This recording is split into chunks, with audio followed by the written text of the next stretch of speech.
Hello dear friends, I Dr. Shamsher Singh welcome you all on my Pharma Learning YouTube channel. So today I am going to discuss with you about a very important concept जो कि peptic ulcer क्या होते हैं और अगर किसी को ulcer हो जाएं जीआईटी ट्रैक में और उनके सिम्टम्स क्या आते हैं और इसको हम कैसे डायग्नोस कर सकते हैं। तो दोस्तों मैं आपको सिंपल सी एक बात बता दूं, जैसे कि मैंने इससे पहले पार्ट में आपसे डिस्कस किया था कि एसिडिटी क्या होती है, तो जो कि आज एक मेजर प्रॉब्लम है जिससे नंबर ऑफ लोग, कितने लोग जो हैं दे आर सफरिंग। तो दोस्तों एसिडिटी को अगर हम ना ट्रीट करें, अगर हम एसिडिटी को कम ना करें और हम ऐसा लाइफस्टाइल मेंटेन ना करें तो हमें और भी प्रॉब्लम्स आ सकती हैं। और जो सबसे बड़ी प्रॉब्लम आती है, if you are not treating your acidity, आप उसका कोई सोल्यूशन नहीं कर रहे, तो सबसे बड़ी जो प्रॉब्लम आती है वो आती है अल्सर। तो दोस्तों अल्सर जो होता है, अल्सर को हम कहते हैं छाला, अल्सर को हम कहते हैं ब्रीच। अब ये अल्सर कहाँ फॉर्म होता है, जैसे कि आप सोचें कि suppose we are taking food, हम अपना जो खाना है थ्रू माउथ ले रहे हैं और माउथ से हमारे ये कहाँ जा रहा है, ऊसोफेगस से, जिसको हम फूड पाइप कहते हैं। और फूड पाइप पे ये कहाँ चला जाता है, स्टमक में, और स्टमक से चला जाता है इंटेस्टाइन में। और ऐसे ही इंटेस्टाइन में जब चला जाए तो ये यहाँ पे हमारे आंतड़ियों से होता हुआ, लार्ज इंटेस्टाइन से होता हुआ हमारी बॉडी से बाहर निकल जाता है through the anus, anal aperture के थ्रू।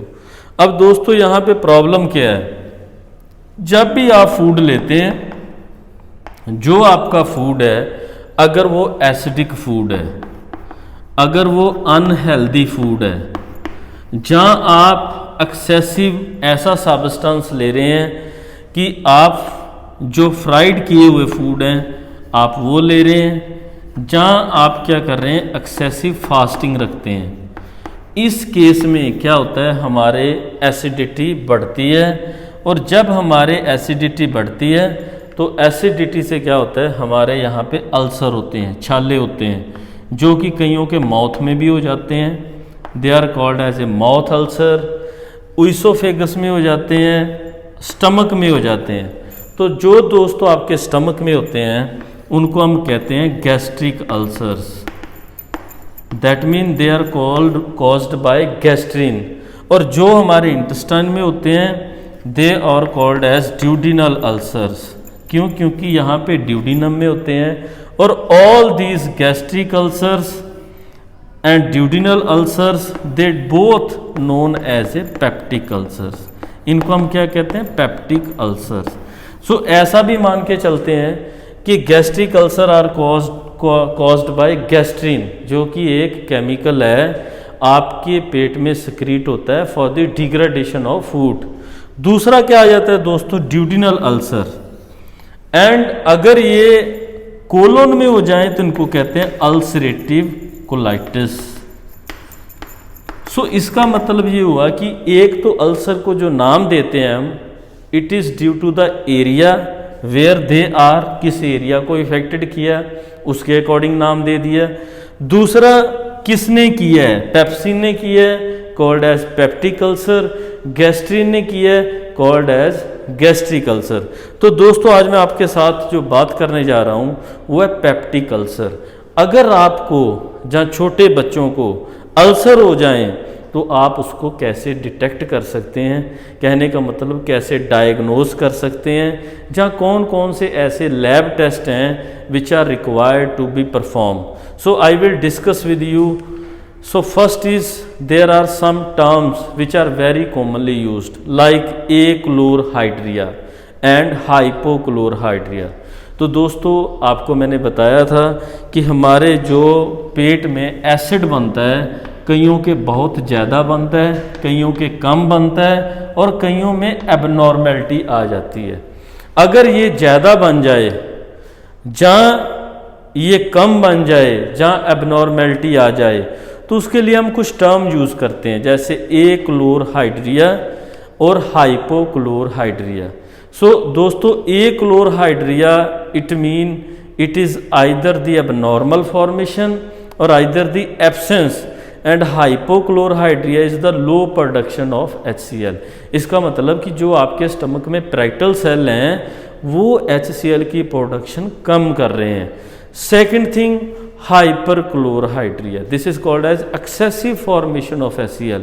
तो दोस्तों ये कहीं ना कहीं कुछ कंडीशन से रिलेटेड है। आपके पेट में अगर सपोज कई बार लोगों को कैंसर हो जाता है, पैराइटल सेल में कैंसर हो जाए तो उसमें HCl का सिक्रीशन बढ़ जाता है, तो ये हाइपरक्लोरहाइड्रिया के चांसेस रहते हैं।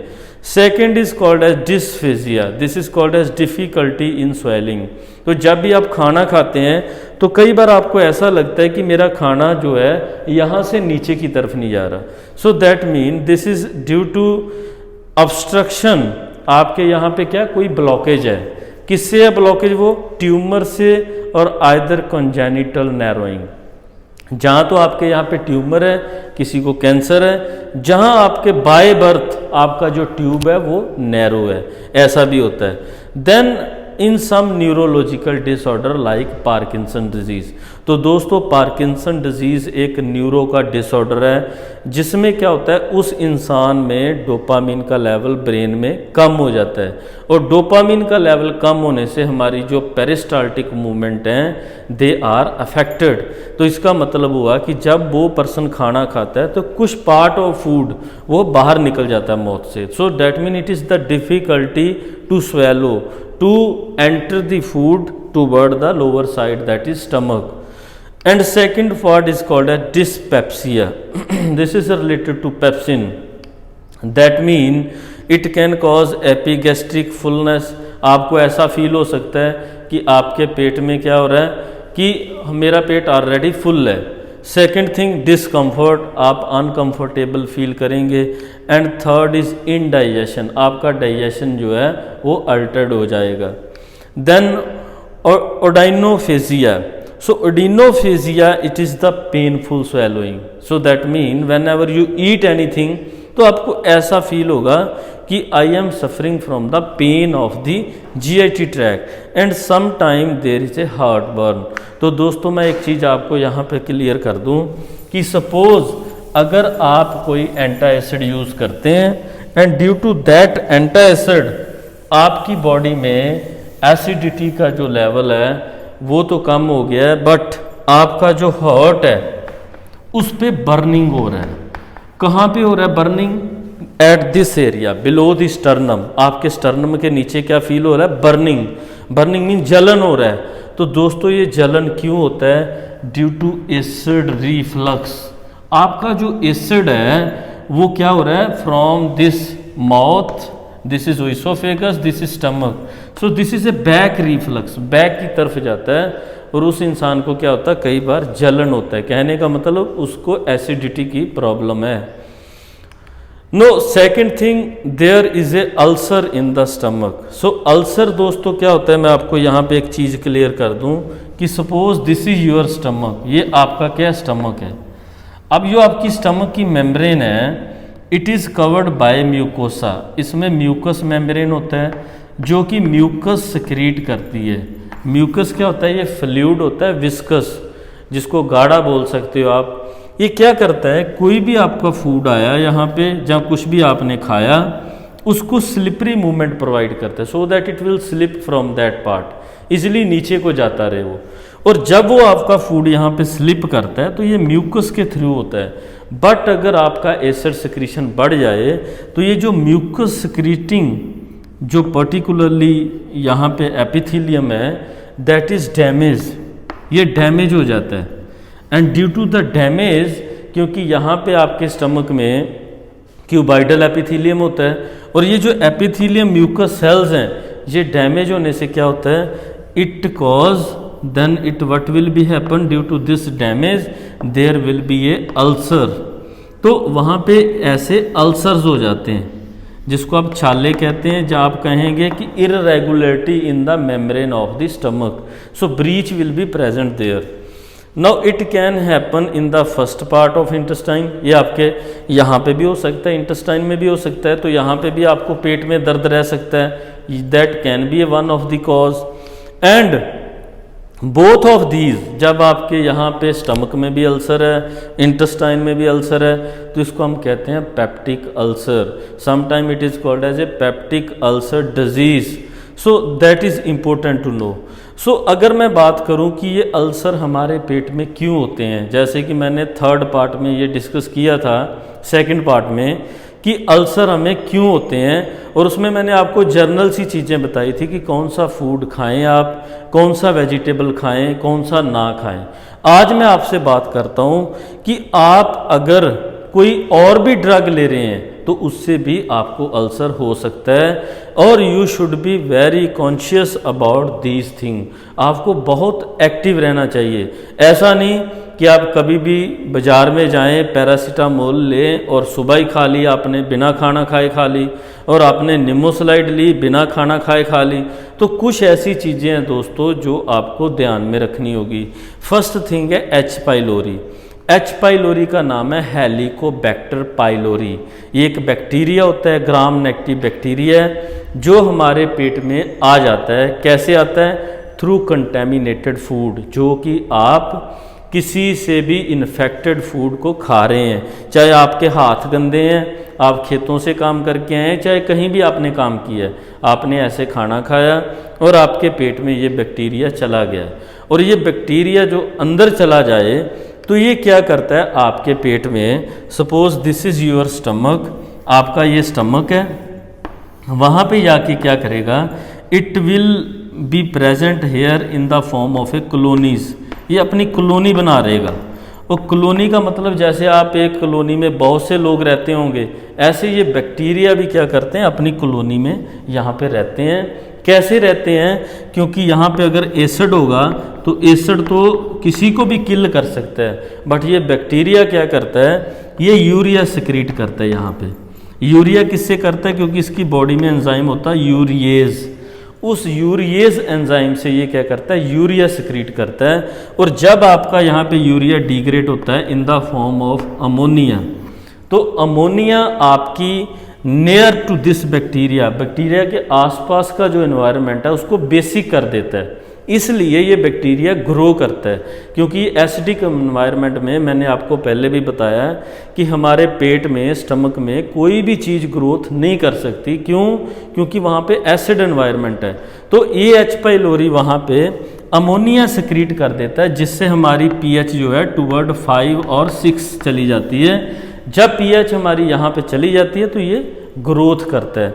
अब ग्रोथ करने के बाद ये क्या करता है, इट कॉज अल्सर्स। ये आपके पेट में अल्सर्स प्रोड्यूस करता है। तो उस अल्सर से क्या होता है, सपोज ये आपका पेट था और इसने क्या किया, यहाँ पे परफोरेशन कर दिया, आपकी मेम्ब्रेन को ब्रेक किया। और एक ये रीजन मान के चलते हैं कि मैनी ऑफ द पॉपुलेशन जो है एच पाइलोरी से सफ़र करते हैं, और they are suffering from the peptic ulcer. Second thing is nausea. दोस्तों, जब भी किसी को पेन हो, चाहे आपको बाजू में पेन है, चाहे सिर में दर्द है, चाहे लेग में दर्द है, चाहे बॉडी में कहीं भी दर्द हो, तो आप पेन किलर लेते हो। कहने का मतलब कि दर्द को कम करने के लिए आप मेडिसिन लेते हो। और उस मेडिसिन में आपकी कौन कौन सी मेडिसिन आती हैं जो बहुत कॉमन है, लाइक बहुत से लोग क्या करते हैं, जैसे आइबोप्रूफन ले लेते हैं, और क्या करते हैं, पैरासीटामोल ले लेते हैं, डिक्लोफेनिक ले लेते हैं, और एस्प्रिन ले लेते हैं। तो दोस्तों, ये जो मेडिसिन है, अगर आप लॉन्ग टर्म यूज़ करें तो दीज आर एसिडिक, ये एसिडिक है। एस्प्रिन अगर कोई ले रहा है बंदा, तो aspirin is known to cause ulcer. तो जब भी आप कोई पेन किलर मेडिसिन को यूज़ करें, don't use in the empty stomach. सुबह उठते तो कभी मेडिसिन ऐसी ना लें। अगर आपकी हैबिट है तो समझ लो ये आपके पेट में अल्सर कॉज कर सकती है।